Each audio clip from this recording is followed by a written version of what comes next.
ओम शांति। आज 28 जुलाई 1971 के अव्यक्त बाप दादा के महावाक्य हैं। आकार में निराकार को देखने का अभ्यास। आकार को देखते निराकार को देखने का अभ्यास हो गया है। जैसे बाप आकार में निराकार आत्माओं को ही देखते हैं, वैसे ही बाप समान बने हो। सदैव जो श्रेष्ठ बीज होता है उसी तरफ ही दृष्टि और वृत्ति जाती है। तो इस आकार के बीच श्रेष्ठ कौन सी वस्तु है? निराकार आत्मा। तो रूप को देखते हो व रू को देखते हो, क्योंकि अब तो अंतर को भी जान गए हो और महामंत्र को भी जान गए हो। जान लिया, देख भी लिया, बाकी क्या रहा? बाकी स्थित रहने के बात में अभ्यासी हो। अब बाबा ये चाहता है कि बच्चे आकार में निराकार को देखने के अभ्यासी हो जाएं। जैसे बाप आते हैं वो आत्माओं को देखते हैं, आकार में निराकार को देखते हैं, क्योंकि इस शरीर में अनमोल वस्तु आत्मा है। तो ध्यान अनमोल चीज़ पे जाएगी। 1000 फूल खिल रहे हों पर एक फूल बहुत ही सुंदर गुलाब का बड़ा फूल खिल रहा हो, सबको आकर्षित करता है। तो आत्मा इस शरीर में फूल की तरह है, बाकी शरीर तो मिट्टी है। हर एक ने अपना अपना अनुभव बताया। ऐसे समझे अंत तक पहले पाठ के अभ्यासी रहेंगे, अंत तक अभ्यासी हो रहेंगे, वह स्वरूप भी बनेंगे। दोनों में अंतर है। एक अभ्यास कर रहे हम आत्म देखने का, एक है उसका हम स्वरूप बन चुके हैं। अंत के कितना समय पहले ये अभ्यास होगा, समाप्त होगा आपका? विनाश से कितना समय पहले अभ्यास समाप्त कर लेंगे और स्वरूप बन जाएंगे। और अभ्यास समाप्त होगा और स्वरूप बन जाएंगे। जब तक शरीर छोड़ेंगे तब तक अभ्यासी रहेंगे। पहले पाठ की समाप्ति कब होती है? जो समझते हैं अंत तक अभ्यासी रहेंगे वह हाथ उठाओ। आकार में निराकार देखने की बात पहला पाठ पूछ रहे हैं। आज तो एग्ज़ाम ले लिया शिव बाबा ने आके सबका। सभी आकार को देखते निराकार को देखते हो। बातचीत किससे करते हो? निराकार से। आकार में निराकार देखने आए, इसमें अंत तक भी अगर अभ्यासी रहेंगे तो देही अभिमानी का अथवा अपने असली स्वरूप का जो आनंद व सुख है वह संगम युग पर नहीं करेंगे। बहुत बाबा गहराई दे रहा है। संगम युग का वर्षा कब प्राप्त होता है? संगम युग का वर्षा कौन सा है? अतीन्द्रिय सुख। यह अंत में मिलेगा क्या? जब जाने वाले होंगे आत्मिक स्वरूप हो चलना व देही हो चलना, यह अभ्यास नहीं है क्या?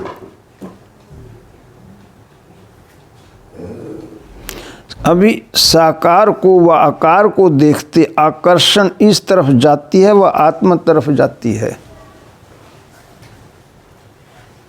आत्मा को देखते हो ना, आकार में निराकार को देखना, ये प्रैक्टिकल और नेचुरल स्वरूप हो ही जाना चाहिए। अब तक शरीर को देखेंगे क्या? सर्विस तो आत्मा की ही करते हो ना। जिस समय भोजन स्वीकार करते हो तो क्या आत्मा को खिलाते हैं व शारीरिक भान में करते हो? सीढ़ी उतरते और चढ़ते हो। सीढ़ी का खेल अच्छा लगता है? बाबा ने क्वेश्चन फिर किया। उतरना और चढ़ना किसको अच्छा लगता है? छोटे छोटे बच्चे कहाँ भी सीढ़ी देखेंगे तो उतरेंगे, चढ़ेंगे जरूर। यह खेल बच्चों का है, मैच्योर का नहीं। तो अंत तक बचपन ही रहेगा क्या? वानप्रस्थी नहीं बनेंगे। जैसे शरीर की भी जब वानप्रस्थ अवस्था होती है तो धीरे धीरे बचपन के संस्कार मिटते जाते हैं ना। तो यह उतना चढ़ना बचपन का खेल कब तक रहेगा? साक्षात्कार मूर्त तब बनेंगे जब आकार में होते निराकार अवस्था में होंगे। बहुत गहराई बाबा ले गया है। अगर ऐसे समझेंगे कि अंत तक अभ्यासी रहना है तो इस पहले पाठ को परिपक्व करने में ढीलापन आ जाएगा। फिर निरंतर सहज याद व स्वरूप की स्थिति की सफलता को देखेंगे नहीं। शरीर छोड़ेंगे तब सफल होंगे, लेकिन नहीं, ये आत्मिक स्वरूप का अनुभव अंत के पहले ही करना है। जैसे अनेक जन्म अपनी देह के स्वरूप की स्मृति नेचुरल रही है,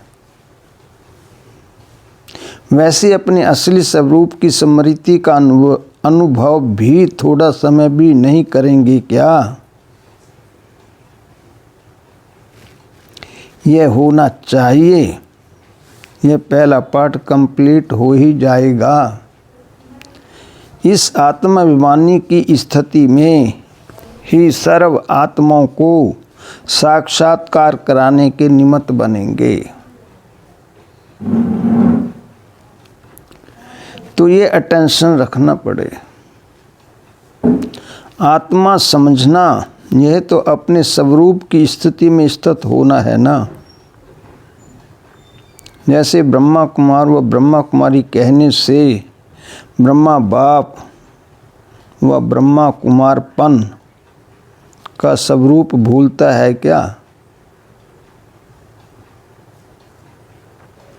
चलते फिरते मैं ब्रह्मा कुमार हूँ, यह भूलता है क्या? जब यह नहीं भूलता, शिववंशी होने के नाते अपना आत्मिक स्वरूप क्यों भूलते हो? बाप दादा कहते हो ना, जब शिव बाबा शब्द कहते हो तो निराकारी स्वरूप सामने आता है ना। तो जैसे ब्रह्मा कुमारपन का स्वरूप चलते फिरते पक्का हो गया है, ऐसे ही अपना शिववंशी का स्वरूप क्यों भूलना चाहिए? ब्रह्मा कुमार बन गए हो और शिववंशी स्वरूप अंत में बनेंगे। बाप दादा इकट्ठा बोलते हो व अलग बोलते हो? जब बाप दादा शब्द इकट्ठा बोलते हो तो अपना दोनों ही आत्मिक स्वरूप और ब्रह्मा कुमार का स्वरूप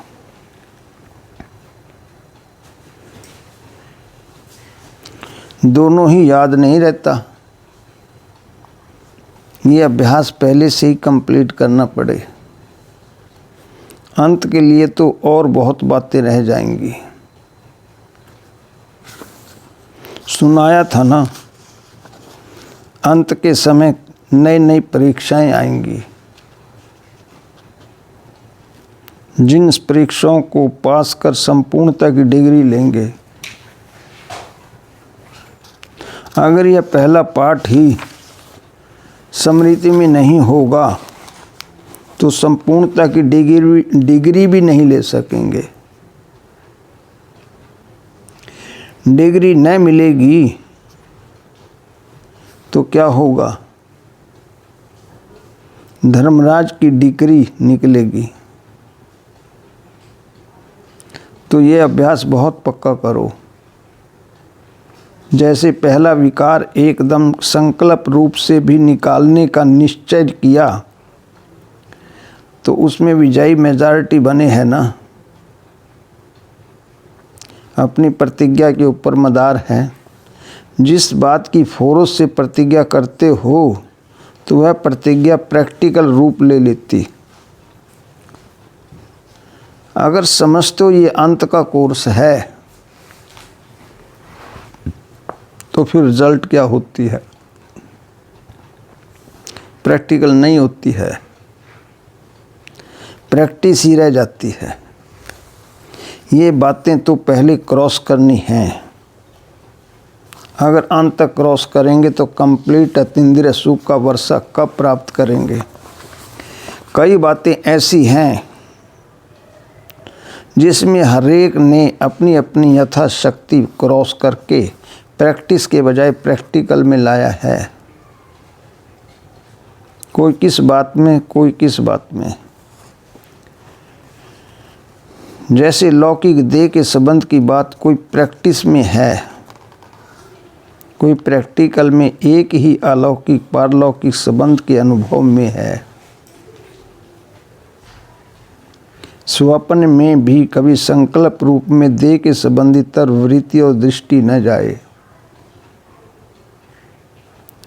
इसमें पांडवों को भी क्रॉस करना है। लौकिक को अलौकिक में परिवर्तन करने की स्मृति आती है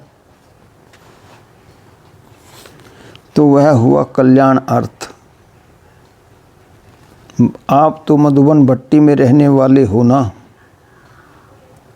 तो पहली सीढ़ी पास होनी चाहिए ना। जो 1 सेकंड पहले नहीं था वह क्या अब के सेकंड में नहीं हो सकते हो? मधुबन के पांडव हैं, यूनिवर्सिटी के स्टूडेंट हैं, कोई छोटी गीता पाठशाला के स्टूडेंट नहीं है। तो इन्हों को कितना नशा रहना चाहिए, इन्हों की पढ़ाई कितनी ऊंची है। ऐसी कमाल करके दिखाना जो 1 सेकंड पहले आप लोगों से ना उम्मीद रखें वह दूसरे सेकंड सभी उम्मीदवार बन जाएं। महावीर सेना ने क्या किया? सारी लंका को जब जला दिया तो सीढ़ी नहीं पास कर सकते हैं।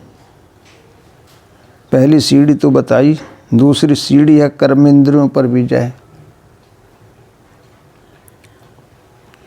तीसरी है व्यर्थ संकल्प और विकल्पों के ऊपर विजय। ये है लास्ट। लेकिन दूसरे को भी क्रॉस कर लेना चाहिए। उमंग उत्साह से कह सको कि हाँ हम फुल पास हैं। दूसरी सीढ़ी तो बहुत सहज है। अब जब मर्जीवा बन गए तो यह पुरानी कर्मेंद्रियों की आकर्षण क्यों? मर्जीवा बने तो खत्म हो गए ना।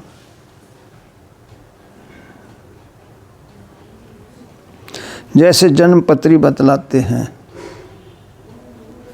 फलाने का इस आयु तक शरीर है, फिर खलास। लेकिन अगर कोई दान पुण्य करेंगे तो नई जन्म की रीति, नई आयु शुरू हो जाएगी। तो ऐसे मर्जीवा बने अर्थात सब तरफ से मर चुके ना, पुरानी आयु समाप्त हुई, अभी तो नया जन्म हुआ। उसमें हुए ब्रह्मा कुमारियाँ। तो ब्रह्मा कुमारियों की कर्मेंद्रियों पर विजय न हो, यह हो सकता है क्या? पिछला हिसाब तो है चुकता हुआ। जब मर्जीवा बने, ब्रह्मा कुमार बन गए तो फिर कर्मेंद्रियों के वश कैसे हो सकते? ब्रह्मा कुमार के नए जीवन में कर्मेंद्रियों के वश होना क्या चीज़ होती है? इस लालच से भी परे हो जाते। अभी शूद्रपन से मर्जीवा नहीं बने हैं तो क्या वह अभी बन रहे हैं? शूद्रपन का जरा भी सांस अर्थात संस्कार कहाँ अटका हुआ तो नहीं है। कोई कोई का श्वास छिप जाता है जो फिर कुछ समय बाद प्रकट हो जाता है। यहाँ भी ऐसे हैं क्या? पुराने संस्कार अटके हुए होंगे तो मरजीवा बने हो, ऐसे कहेंगे। मरजीवा न बने तो ब्रह्मा कुमार कैसे कहेंगे? मरजीवा तो बने हो ना, बाकी मनसा संकल्प यह तो ब्रह्मा कुमार बनने के बाद ही माया आती है। शूद्र कुमार के पास माया आती है क्या? आप मूझते क्यों हो? बोलो कि मरजीवा बने हैं। मरजीवा बनने बाद माया को चैलेंज किया है, इसलिए माया आती है। उनसे लड़कर हम विजयी बनते हैं। ऐसे क्यों नहीं कहते हो? महावीर हो तो अपना नशा तो कायम रखो ना। जब अपने को ब्रह्मा कुमार समझेंगे तो फिर यह जो सेकंड सीढ़ी है कर्मेंद्रियों का आकर्षण, उससे भी पार हो जाएंगे। ब्रह्मा कुमार व शिव कुमार ये दोनों ही स्मृति रखने से कभी भी फेल नहीं हो सकेंगे, क्योंकि ब्रह्मा कुमार समझने से फिर ब्रह्मा कुमार के कर्तव्य, ब्रह्मा कुमार के गुण क्या हैं, वह भी स्मृति में रहते हैं ना। तो अब दूसरी और तीसरी सीढ़ी क्रॉस करके पास विद ऑनर बनने के समीप आने के लिए भट्टी की है, तो भट्टी के समाप्ति के साथ ये भी समाप्त कर देनी है। जैसे देखो, स्थान के आधार पर स्थिति बनती है। ये मधुबन का स्थान ऐसा है जो स्थिति को ही बदल लेता है ना। स्थान का स्थिति पर असर होता है और हर एक को अपने स्थान का नशा कितना रहता है। अपने देश का, अपने हद के निवास स्थान, घर का नशा नहीं होता है। अगर बड़ी कोठी व महल में निवास करने वाला होगा तो स्थान का स्थिति पर असर होता है। तो आप सभी से श्रेष्ठ स्थान पर हो तो इसका भी असर स्थिति पर होना चाहिए। श्रेष्ठ वरदान भूमि के निवासी हैं तो अपनी स्थिति भी सदा सभी को देने वाली बनानी है। तो माउंट आबू के वालों के लिए बाबा ने स्पेशल ये मुरली चलाई है और कितनी धारणा युक्त बातें बाबा ने की हैं। ओम शांति।